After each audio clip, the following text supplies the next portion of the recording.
नमस्कार। आप देख रहे खबरों की दीवार से जीवाल में हूँ मनीष जायसवाल। इस वक्त मौजूद हूँ बिलासपुर हाई कोर्ट में और मेरे साथ मौजूद हैं अधिवक्ता गोविंद देवांगन जी।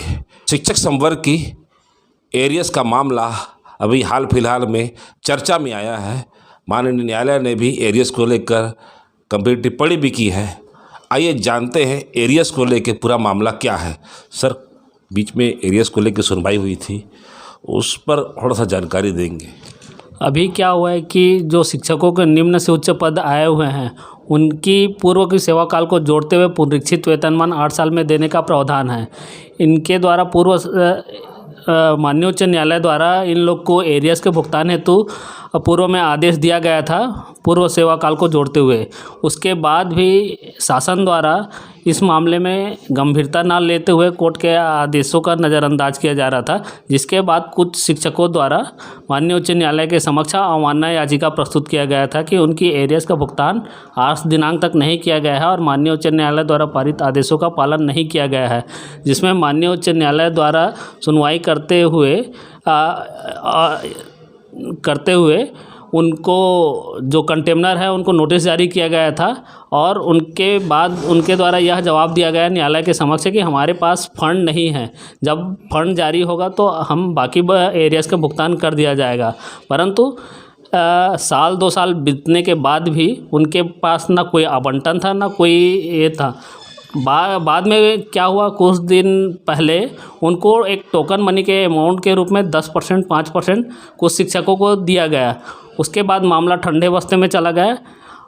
बाद में क्या हुआ कि माननीय उच्च न्यायालय द्वारा इसको गंभीरता से लेते हुए अवमानना के मामले में जब सुनवाई करते हुए इनके जवाब से असंतुष्ट होकर वित्त सचिव को नोटिस जारी किया गया, जिसमें से वित्त सचिव को उपस्थिति हेतु 16 दिसंबर का तारीख दिया गया है और ये बोला गया है कि आप 2 साल 3 साल बीत जाने के बाद भी आपके पास अलॉटमेंट नहीं है, तो इस संबंध में कोर्ट द्वारा गंभीर आरोप लगाते हुए भुगतान करने का आदेश दिया गया है और वित्त सचिव को जवाब बुलाया गया है।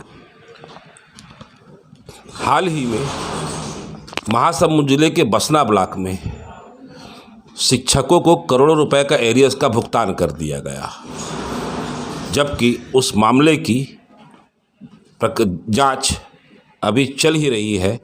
वहाँ जो शिक्षकों को जो एरियर्स दिया गया उनकी नियुक्ति को लेकर भी डीपीआई ने मामला संज्ञान में लिया है। सर, ऐसा देखते हैं कि जब स्कूल शिक्षा विभाग एरियर्स के लिए लोगों को लटकाया हुआ है, कोर्ट में जो लोग आ रहे हैं उनको मिल रहा है, इसके अलावा ऐसे बहुत से लोग हैं जो भी कोर्ट तक नहीं पहुँचे हैं और महासमुंद में करोड़ों रुपए का एरियर्स बांट दिया जाता है, तो ये सर कैसा होगा सर? ये इसको किस नज़रिए से देखते हैं और जो एरियर्स के लिए अभी तक कोर्ट नहीं आया है उनके लिए क्या करना चाहिए, थोड़ा सा सुझाव देंगे सर।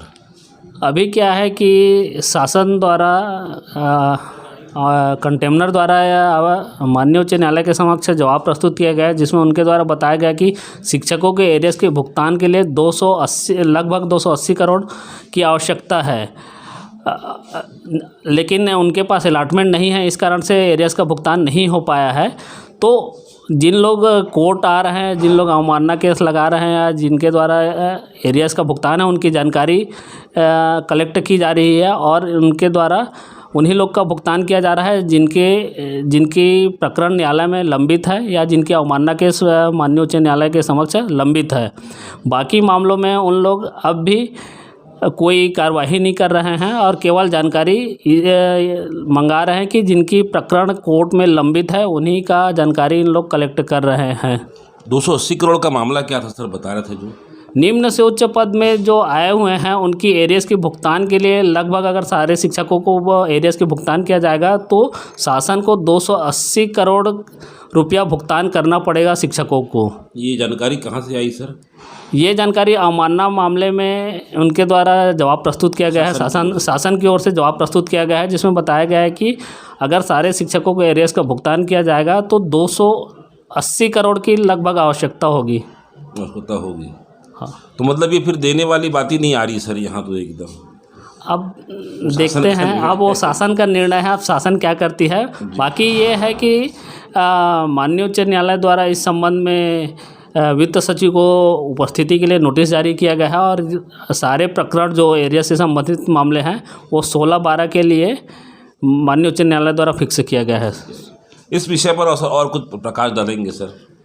मैं यही बोलूँगा इस मामले में एरियर्स का भुगतान जहाँ तक मेरा मानना है कि जिन लोग कोर्ट में केस लगाए हुए हैं उन्हीं के मामले में इन लोग अभी जानकारी कलेक्शन कर रहे हैं और मुझे लगता है कि केवल उन्हीं का भुगतान किया जाएगा जिनने माननीय उच्च न्यायालय के समक्ष या तो एरियर्स के संबंध में केस लगाया है या अवमानना केस उनकी पेंडिंग है।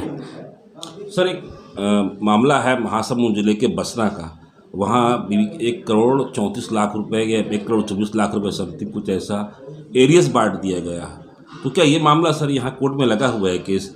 लगी हुई है कोर्ट में? मेरे द्वारा सारे जिला पंचायत में सूचना के अधिकार के तहत जानकारी लिया गया था कि कौन कौन सा शिक्षकों को पूरी एरियस का भुगतान किया गया है और किनको उनका देने का पूरा पेमेंट करने का आधार क्या है। परंतु जिला पंचायत के द्वारा अभी तक कोई स्पष्ट जवाब नहीं आया है और जवाब अप्राप्त है। कुछ जवाब आएगा तो उसको भी उसमें केस में लगाएंगे आप? बिल्कुल बिल्कुल। अगर इस संबंध में कुछ जवाब आता है कि क्यों किसी भी शिक्षक का भुगतान किया गया है व पूरा भुगतान किया गया है तो अपन बिल्कुल उसको माननीय उच्च न्यायालय के संज्ञान में लाएंगे और उनको बताएंगे कि समान शिक्षकों को जो वैसी शिक्षक है उनकी भी एरियस के भुगतान पूरा कर दिया गया है, परंतु हमारे मामले में अब भी एरियस के भुगतान बाकी है। तो शिक्षकों के लंबित एरियस का मामला अब न्यायालय में आ चुका है और 280 करोड़ रुपए के आसपास का भुगतान बताया जा रहा है स्कूल शिक्षा विभाग की ओर से, जो अपने आप में सवाल भी खड़ा करता है कि व्यवस्था के जिम्मेदार लोग इतने सालों से शिक्षकों की रकम दबाए बैठे हुए हैं। आज बस इतना ही। हमारी खबर अगर आपको अच्छी लगे तो लाइक, सब्सक्राइब, शेयर जरूर करें। सुजीवाल से मनोज जायसवाल की एक रिपोर्ट। धन्यवाद।